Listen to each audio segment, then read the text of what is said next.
So thank you very much. Thank you for the invitation. Yeah, I'm supposed to say just a few words about me, and then I start with the topic about coastal communities.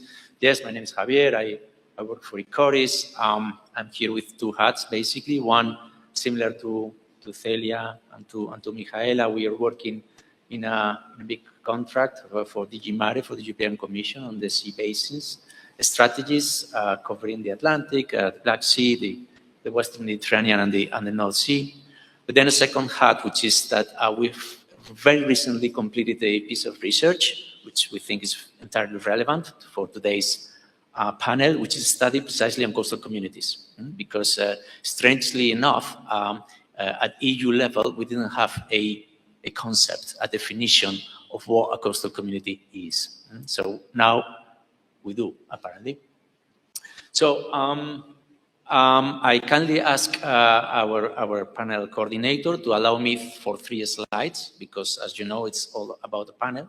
But I think that it's important to set the scene that everything comes from the European Ocean Pact. Probably many of you are familiar about it, but this is last year, the European Commission came with this umbrella policy document, which sets the path for the development of blue economy in the whole continent and beyond. And, so surprise, surprise, one of the priorities, priority number 3, you have it in front of you, is precisely supporting and empowering coastal and island communities. Yeah. This Ocean Pact has had already a first element of implementation by the launch a few weeks ago, only a few weeks ago, of a new EC communication on coastal communities, based on a study that we at Ecorys did. Again, this communication sets the path for everybody, including the startups, and creates the innovation ecosystem that should enable coastal communities to take things to the next level. Yeah. So, in a nutshell, really, because we don't have much of a time, but perhaps some of the key characteristics of coastal communities, some of them you might find them surprising. So it's like 160 million people live in the what could be designated as coastal area. Out of the 450 million of the EU, it's quite a bit.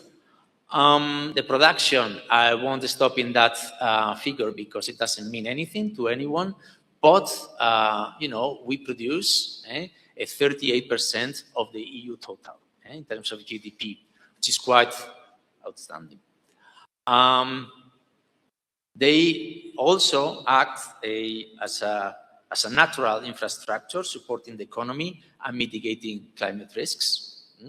We're at the forefront when the erosion, when the climate accidents happen. And then perhaps it's very, very important to say that it leads to coastal communities lead to a EU competitiveness. No, it means a diversified service economies, ports and logistics, maritime tourism, and this potential is not fully untapped yet. So there is plenty to be done there. And then perhaps it's also very important to know that coastal communities, as such, are outperforming inland areas, the interland, in what respects innovation performance. As you probably know, there is a regional competitiveness index published every year, and coastal regions exceed now the EU 27 average. And then finally, I dare to bring to your attention a working definition for coastal communities. So I'm going to read it because I don't know it by heart, but perhaps it can trigger some thoughts or discussion. No? So what does the EU I understand as a coastal community? And it could be like groupings yeah, of interconnected actors and agents, being them individuals, organizations, or institutions, yeah, based on specific coastal territories, coastal areas, Cartagena, and characterized by a number of locally grounded values or capitals related to the sea. So you can develop a joint common economic activity, but you might be facing the same natural risks, or you might have like a relational, cultural, or social minimum common denominator. So this is the definition as it is standing now in terms of what can we understand as a coastal community. Thank you. So welcome to the panel, Javier. Next, we have Dr. Avinash Shedge, who is working in sustainable solutions for water remediation, aquaculture, oceans, and maritime industry. He comes from Norway. Thank you for joining us.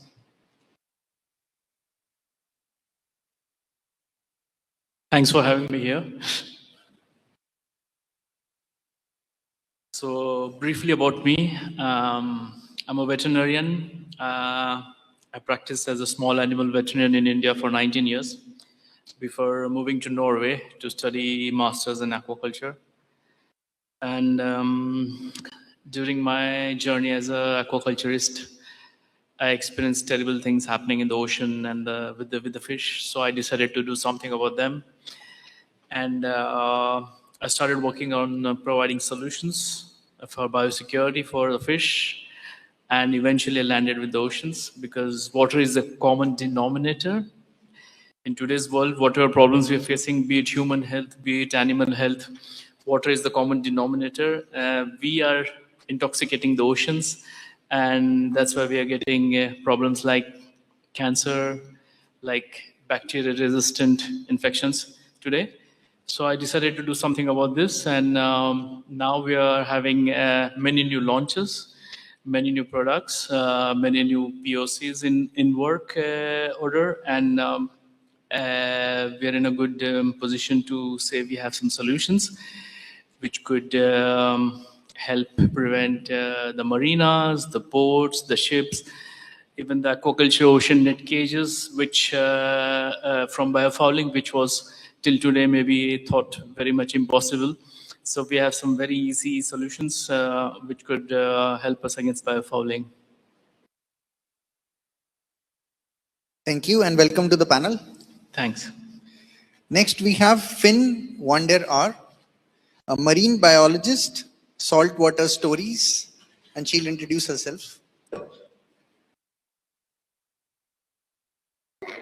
Hi, everybody. Can you hear me okay? Yeah, good distance. Probably the shortest person to use this mic today.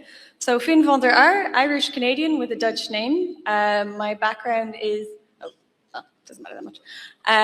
The definition of interdisciplinary. So I spent the last 15 plus years working in deep sea research, specializing in cold water corals, working also in sedimentology, in chemical oceanography. So quite literally the rocks, the water, then the fish. And as my kind of experience and interest progressed, I got into working as a marine mammal observer, which is a mouthful, so we'll say MMO, in marine construction. And it was that coming on land, I guess, that kind of introduced me to that final element that I honestly didn't consider that much before, which was the people.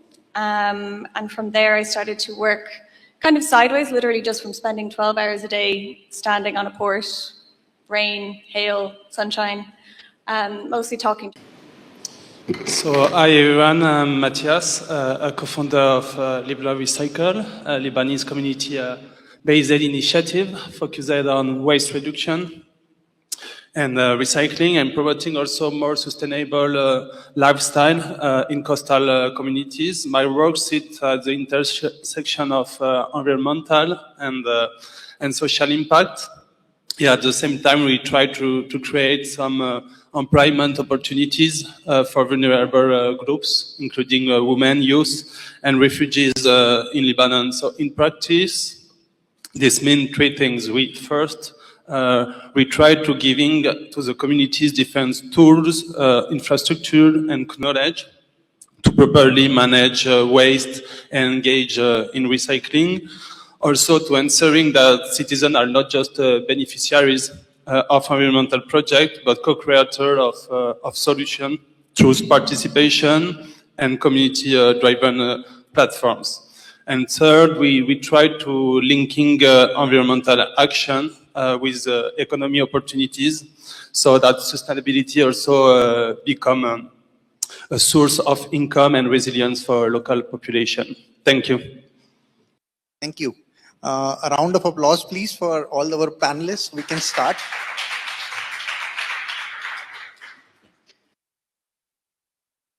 So the fifth panelist is going to be you. So we'll have some engaging talks and we will have 4 provocations. I would like to understand who here works directly with the coastal or maritime communities. Can you raise your hands if you're working directly with coastal or maritime communities? Okay, 1. Nice. Who works with startups or innovation programs?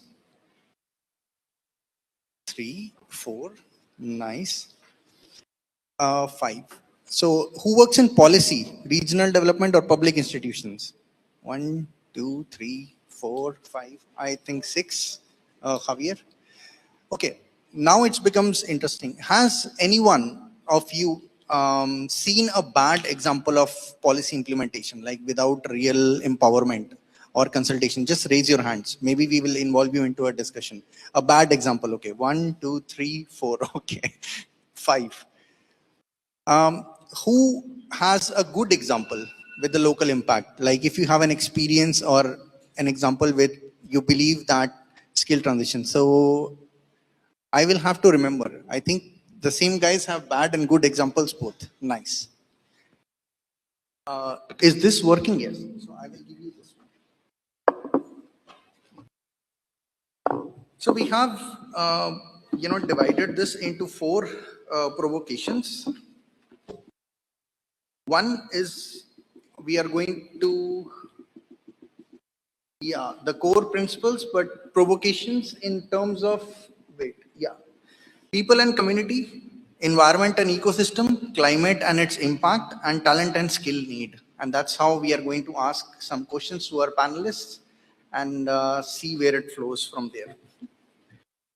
So from a people and community perspective, I would like to start with Javier. Javier, because you come from the policy and some background and a higher view of things, how regional maritime strategies translate into actual opportunities.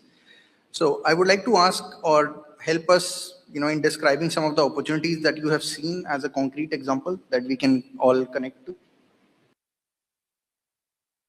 This one? Yeah, okay. So yeah, I'm coming as our coordinator was saying from the side of Sea Basin Cooperation, which are really platforms for connecting people and connecting coastal communities. No, so if you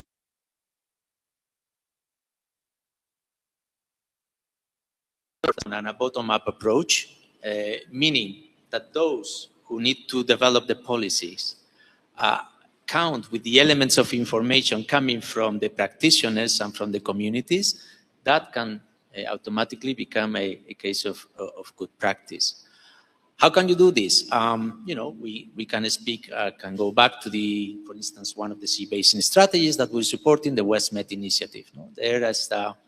There's a technical group on blue skills, which identifies the WestMED involves the 10 EU countries in the north of the Western Mediterranean and the south, the 5 countries from Africa. No? So this technical group is bringing together practitioners and coastal communities to discuss about the common needs on the skills that the young people and the younger generations need in the respective countries. As you can imagine, those countries are very, very different from their ecosystems, from their level of development. But surprise, surprise, there are really common grounds to cooperate and work together. Put together projects where you can find people in their 20s with a very, very strong interest in studying exactly the same subject, which relates to the sea. So if you ask me as one very concrete example of how we can empower these local communities and make it a success, that would be one. I would like to carry it with Finn, like from a sustainable tourism perspective, or these same practices. How does it look from the bottom up approach? If I can have you represent that. Yeah, completely. So I guess the first thing I would think about, like you said, from the bottom up approach is actually identifying with that community what they see as their needs. They are their experts in their own experience.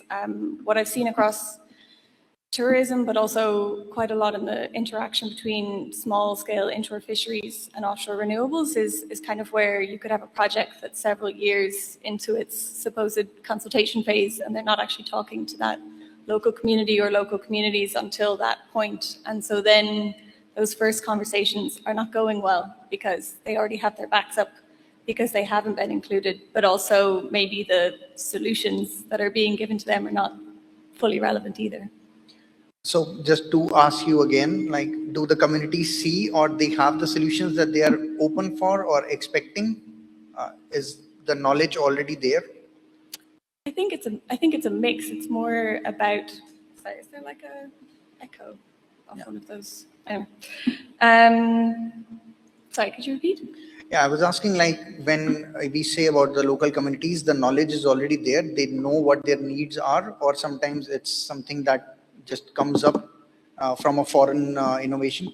Like, my simple question is, innovation drivers are internal to the community, that they know what innovation they need, or do from where Javier said, the policy comes from a top down? Like, are we meeting in the middle, or are we somewhere in the bottom or somewhere from the top? Who is driving innovation? Yeah, I get you now. No, I definitely think it's a case of meeting in the middle, because it's also, like, I can think of different examples from previous projects where that's kind of exactly how it's worked. But it's also the difference, I think, region to region as well, because is what's being prescribed, say, from a really top-down level, if it's something that's being brought in nationwide or even on an EU level, there's going to be so much nuance from one community to the other.